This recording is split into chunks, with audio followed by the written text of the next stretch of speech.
Have you ever wondered what the last meal on the Titanic was like? Today we're diving deep into the historical context of the Titanic, a ship that was more than just a vessel, but a floating marvel of culinary sophistication. On April 10, 1912, the RMS Titanic set sail from Southampton, England, embarking on its maiden voyage to New York City. 4 days later, under the cloak of darkness, it struck an iceberg in the North Atlantic. One crew member likened the sound of the collision to the tearing of calico, nothing more, but the impact ruptured the hull, filling the ship's interior with some 39,000 tons of icy seawater before it plunged beneath the surface. This maritime disaster is considered the most famous in modern history. Its sinking chronicled in countless books, newspapers, musicals, plays, television shows, miniseries and films. Despite the doomed ship's notoriety, not everyone knows that the Titanic was more than just a ship. It was a floating culinary paradise, equipped with some of the most sophisticated facilities of its time. The Titanic boasted elegant cafes and opulent dining saloons that rivaled the finest restaurants in Paris and London. A huge staff labored almost continuously in the Titanic's massive galleys to prepare more than 6,000 meals a day. The main galley, which churned out food for first and second-class passengers, featured serving pantries, a butcher shop, a bakery, vegetable kitchens, specialized rooms for silver and china, and rooms for wines, beer and oysters. First-class passengers were treated to an extraordinary dining experience at every meal, feasting on delicacies such as pâté de foie gras, peaches in chartreuse jelly, and Waldorf pudding. Their dinners consisted of up to 13 courses, each with a different accompanying wine, and could last 4 or 5 hours. But beyond the well-known tragedy, the Titanic was a marvel of culinary sophistication. The Titanic was equipped with some of the most sophisticated culinary facilities afloat at the time. This grand ship, often associated with tragedy, was, in fact, a floating paradise for food lovers. The massive galleys of the Titanic were a culinary wonderland, a testament to the opulence and grandeur of the era. Imagine a bustling hive of activity where a huge staff labored almost continuously. The scene was one of ceaseless creativity and precision, as chefs and kitchen hands prepared over 6,000 meals a day. The main galley, the heart of this culinary operation, served both first and second-class passengers.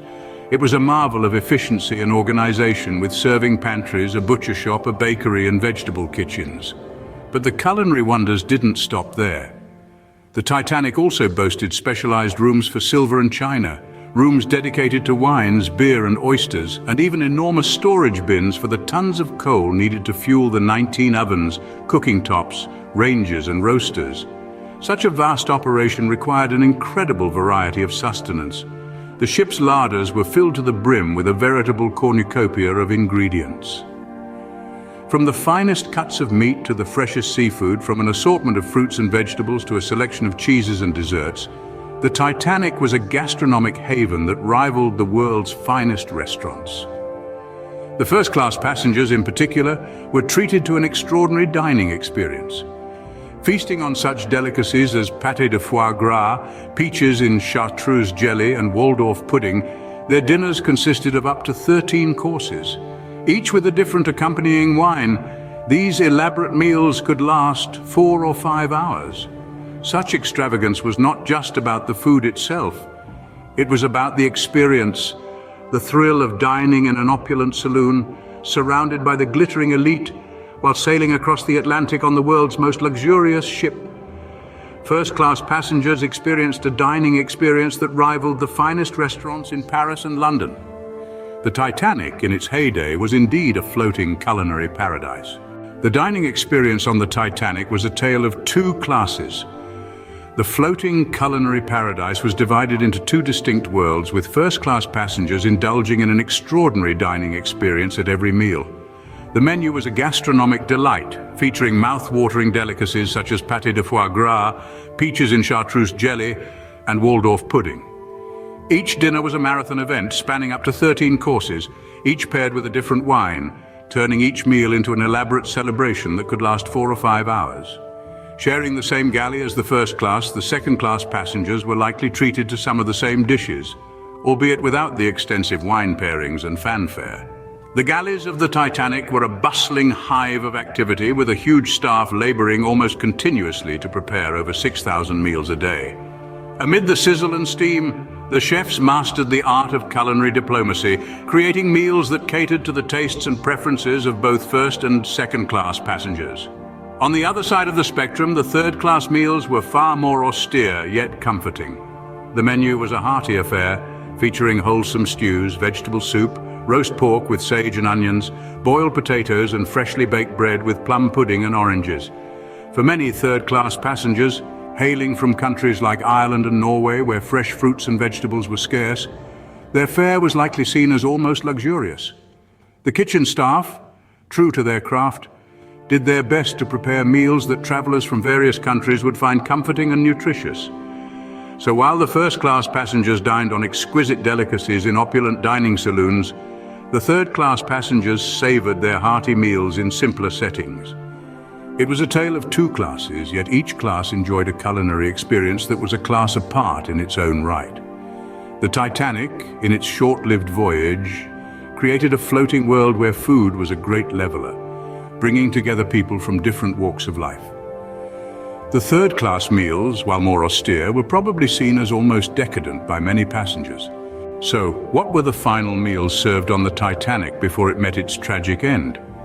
This question has intrigued historians and food enthusiasts alike for over a century. Despite the imminent disaster, the Titanic's Last Supper was a feast fit for royalty. A first-class menu, recovered from the wreckage, revealed an extraordinary culinary journey that the passengers embarked upon on that fateful evening of April 14th, 1912. The feast commenced with an appetizing array of raw oysters and assorted hors d'oeuvres, setting the stage for a dining experience that was nothing short of opulent. This was followed by a choice of two soups, the consommé Olga, a veal stock soup flavored with sturgeon marrow, or a cream of barley soup, each offering a unique blend of flavors. The next course was a lightly poached Atlantic salmon topped with a rich mousseline sauce. A testament to the culinary prowess aboard the ship, this course showcased the ability to serve fresh seafood in the middle of the Atlantic. For the fourth and fifth courses, the passengers were presented with an array of protein dishes. From the intricate filet mignon Lili to the sauté of chicken lyonnaise, the lamb with mint sauce, roast duckling with applesauce, and sirloin of beef with chateau potatoes, the options were diverse and indulgent. Side dishes of creamed carrots, boiled rice and green peas, as well as parmentier and boiled new potatoes perfectly complemented the main courses. Amid this epic meal, a palate cleanser known as punch romaine was served. A concoction of wine, rum and champagne, it provided a refreshing interlude before the feast continued. The sumptuous array then resumed with roast squab with cress, a delicacy that was a testament to the ship's culinary finesse. Accompanied by cold asparagus vinaigrette and pâté de foie gras, it was a meal that, unbeknownst to the passengers, would be their last aboard the ill-fated Titanic. The feast on the Titanic was far from over. Just as the sun sets, only to rise again, the gastronomic journey aboard the Titanic continued after a brief palate-cleansing interlude. The punch romaine, a refreshing concoction of wine, rum and champagne, served its purpose, clearing the palate and preparing the passengers for the next culinary delight. The dessert was not to be taken lightly.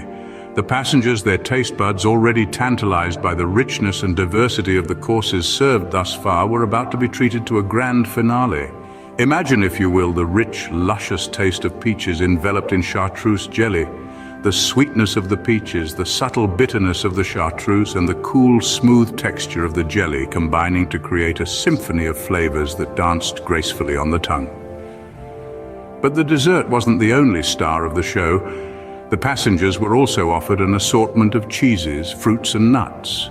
The variety was staggering: each piece of cheese, each fruit, each nut, carefully selected to complement the wines that flowed freely throughout the feast. And to end the meal, a selection of coffee, port and cigars was offered, providing a fitting end to an extravagant feast. Yet, as the laughter echoed and the clinking of glasses filled the air, a sense of dread was slowly creeping in. The unsinkable ship was about to meet its tragic end. The iceberg, an uninvited guest, was about to crash the party. As the passengers savored the last morsels of their meal, The Titanic was on a collision course with destiny. The feast that was supposed to be a celebration of the Titanic's maiden voyage turned into a tragic Last Supper. The opulence of the meal, the joy of the passengers, the promise of new beginnings, all came to a chilling halt. As the passengers enjoyed their desserts, little did they know that their unsinkable ship was about to meet its tragic end.